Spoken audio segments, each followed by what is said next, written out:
We saw in the last teaching there's a direct cause and effect relationship between Israel worshipping other gods and then God pouring out his wrath by withdrawing, creating a void as he reduces his divine presence and protection, and then these other powers, not God, come in and smash. And these other powers includes the gods. And that's where we're going now. As we move into the book of Daniel, we will find that the gods or the sons of God of this divine council are known as watchers or spirit princes. Some are good, some are evil. And now the truth is revealed. The evil spirit princes, members of the divine council, never worked with divine consent. And I'm not saying that things have changed. It's that Israel now is moving away from a very primitive view to a more contemporary view. Since the book of Daniel was written about 500 years before Jesus, we are now getting full-blown truth. Does it mean that they worked with divine consent before and now they don't anymore? No. Progressive revelation. God reveals truth gradually, progressively, based on where you're at and how much you can understand. The ancient worldview was that Satan worked in cooperation and consent from God. When we get to Daniel 10, we realize that's not the case. But does the Bible contradict itself? Not at all. God reveals truth piecemeal and gradually. Where is there evidence? The Sermon on the Mount. Look what Jesus does with Old Testament revelation of Moses. He said, "You heard it was said to those of old, an eye for an eye and a tooth for a tooth." He's quoting Moses. "But I say to you, don't retaliate." Did God change his mind? No. He worked with Israel where they were, and he said, you can only harm someone if they harm you first. And Jesus says, we don't pay out with harm to anyone at any point in time. So truth was gradually revealed based on the maturity and the mindset and how much the original hearers could cope. And when you have those ancient Hebrew word views that the devil is working in cahoots with God, getting divine permission, that's really ancient. But it was never that way. Because Daniel 10 and the book of, the whole New Testament is going to say Satan and his angels never worked in cooperation with God. But God took them step by step, like Jesus did in Matthew 5, where he goes through, Moses said this, but I say this. Moses said this, but I say this. God hasn't changed his mind. God gradually reveals truth according to where you're at. Having said that, let's have a look at these good and bad heavenly council members. The good ones are called watchers. The bad ones and good ones are called spirit princes. And when we go to Daniel 10, you're going to find that the spirit princes who are ruling over earthly nations are not working with divine consent or approval. They are actually working against God, not with God, not whatsoever. Let's have a look at Daniel chapter 4, verse 17, where one of the heavenly watchers, the council members, a good one, comes and gives a verdict to King Nebuchadnezzar because he was arrogant and pride and it went to his head. And God says, no, no, no, only the humble can rule. And then the watcher from the heavenly council gives a divine verdict made from the watchers, the holy ones, not God. Daniel 4:17, English Standard Version. The sentence is by the decree of the watchers. Wow. A sentence comes from a council of judges. The sentence is by the decree of the watchers. The decision by the word of the holy ones. God didn't make this decision. He delegated. Remember, we've been through this. to the end that the living may know that the Most High rules the kingdom of men, and he gives it to whom he will, and he sets over it the lowliest of men. God will have the humble rule, not the proud. And then Nebuchadnezzar thought he was an animal for 7 years. So here we've got a watcher, part of a team of watchers, giving legal sentences, the divine council, Psalm 82, 1-6. It's all coming together, and Nebuchadnezzar receives the sentence from the divine council. Now, this divine council of watchers, or sons of God, or gods, are also known by another title in the book of Daniel, and this is in Daniel chapter 10. Daniel chapter 10, if you have a look at verse 1, you can see this was written during the time Persia had kicked out Babylon and was supposed to set Israel free, but they did not. They kept them captive. Now, the prophecy, if you read Daniel chapter 9 carefully, Daniel says, God, the prophecy from Jeremiah said we were just going to be captive for 70 years and then we're going to be set free. We've repented. Why are we still captive? Cyrus was supposed to be our rescuer, and now we're still under captivity. What's going on? And in that context, a spirit prince, a supernatural being, comes to Daniel with the following words. Now, this is going to blow you away. Daniel 10, 11 and 12, English Standard Version. So they're still captive, and they're wondering why. And Daniel's praying. We're not doing anything, God. We've repented. So what's going on? Has your word failed? Daniel 10, 11 and 12.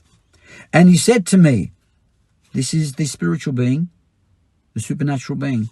And he said to me, O Daniel, man greatly loved, understand the words that I speak to you and stand upright, for now I have been sent to you. And when he spoke this word to me, I stood up trembling. Then he said to me, the supernatural being, fear not, Daniel. Listen to this. For from the first day, when? The first day that you set your heart to understand why they were still captive and humbled yourself before God, from the first day your words have been heard, and I have come because of your words. But Daniel's saying, hang on, I started speaking 21 days ago. Why did it take you 21 days to get here? Watch this. Daniel 10, 13 and 14, New Living Translation. But for 21 days, the Spirit Prince, the Spirit Prince of the kingdom of Persia blocked my way.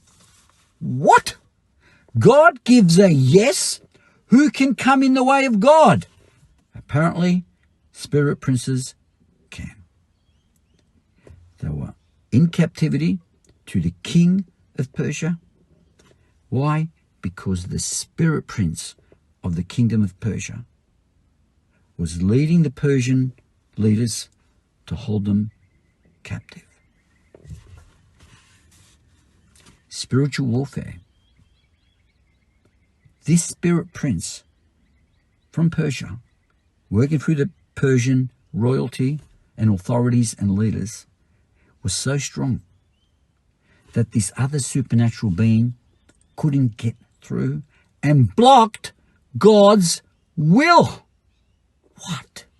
But I thought God was most sovereign, just wave the magic wand and bingo. Apparently not. Spiritual warfare in the heavenly realm between the gods of the divine council who represent various nations. No longer is it described as working in cahoots with God with divine approval. They're coming in opposition to God. Did you hear that? Not working with divine approval, but with opposition, blocking God's word. And it took 21 days for God's yes to get to Daniel because of war with spirit princes who are governing over nations, and this one was over Persia, and obviously the one that came to Daniel was looking over Israel, and there was war. Let's keep reading. 13 and 14, but for 21 days the spirit prince of the kingdom of Persia blocked my way. Then Michael, one of the archangels, came to help me. What? Archangels? Spirit princes? This is Michael the archangel. He had to come and help this good power, a spirit prince of Israel, and help them, and the two of them had to gang up to get the spirit prince out of the way. This spirit prince of Persia is strong, and it took two of them to move him out of the way so God's will could manifest on earth. Your will be done on earth as it is in heaven, and it took 21 days because of spiritual warfare. Now we've got the truth. Now we've got the truth. The evil powers who were members of the divine council never worked in cahoots with God. Greater truth was revealed. They don't work in harmony with God or permission. And that's what Jesus says and Paul says in the New Testament. God gave greater revelation. As we approach the coming of Jesus, look at this. And he said, listen, God had to send Michael the archangel to help me to get the spirit prince of Persia out of the way so I could come to you and say, hey, your prayers were heard and answered 21 days ago. But it took time for the manifestation because of demonic blocks. Man, I could talk on this. Then Michael, one of the archangels, came to help me. Look, now I am here to explain what will happen to your people in the future. Now verses 20 and 21, look at this. New Living Translation. I must return to fight against the prince of the kingdom of Persia. What? This spirit prince and Michael the archangel managed to shift him so this good spirit prince could come and say, hey, Daniel, God answered your prayer 21 days ago. But this strong spirit prince of Persia, and the Persians are holding you captive, strong, he was really strong. He blocked God's word. How does that sit with modern Christianity? But I must return to fight against the spirit prince of the kingdom of Persia. And then after that, the spirit prince of kingdom of Greece will come. Oh, no. You had Babylon, you had Medo-Persia, took over, then Greece came, and then Rome came. They've all got spirit princes, and they all want to take Israel captive. But notice here, Israel done nothing wrong. Yeah? They had repented. They should have been set free. Sometimes things happen to you, and you've done nothing wrong. But there's war in the heavenly realm. Don't plague with yourself and saying, what have I done wrong? Is there sin in my life? There's no sin in Israel's life here. They repented. So Michael the archangel was left fighting the prince of Persia. The prince of Persia still wanted to go. And then he had to go back and join up. And there's a tag team against the prince of Persia. Get him out of the way. And then another one's going to come in 200 years, 331 BC. Alexander the Great. Greece will come and it's on again.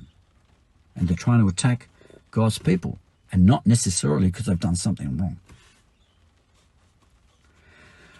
What am I getting at?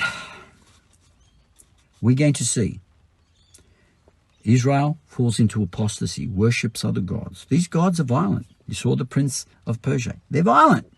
They sell out to them.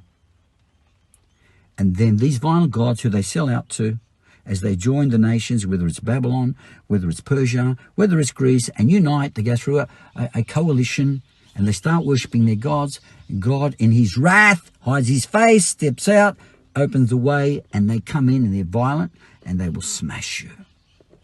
And that process is called the wrath of God. And God is not the direct, active agent of violence. In his wrath, he says, your will be done. I will not force your will. He steps away and the evil forces come and smash. I'm suggesting These are the lenses on how we are supposed to understand every time the wrath of God is mentioned in the Bible. But now by the time of the book of Daniel, there's no permission from God anymore. They're in opposition from God, which is exactly what Jesus said. That the devil was never with God. He was a murderer and a liar from the beginning after he fell. And that Jesus came to tear down his kingdom. So Satan did not work with divine permission, because Jesus came to knock the devil out. Now, if the devil was saying, only doing things that God said he could do, then Jesus would be undoing what God said, you see. We will do, I wasn't going to, but I'm going to add one about what Jesus said about the ancient Hebrew view. So what is the wrath of God? We've still got the dynamic of whatever God allows is ultimately described as him doing, because he's the creator. But now we can see that even though it's still attributed to God, it is the wrath of God, it happens because he withdraws, and then these evil powers, who are not, by the book of Daniel, working with divine consent and permission and approval, they're coming to smash you, and this involves spiritual warfare. More next time.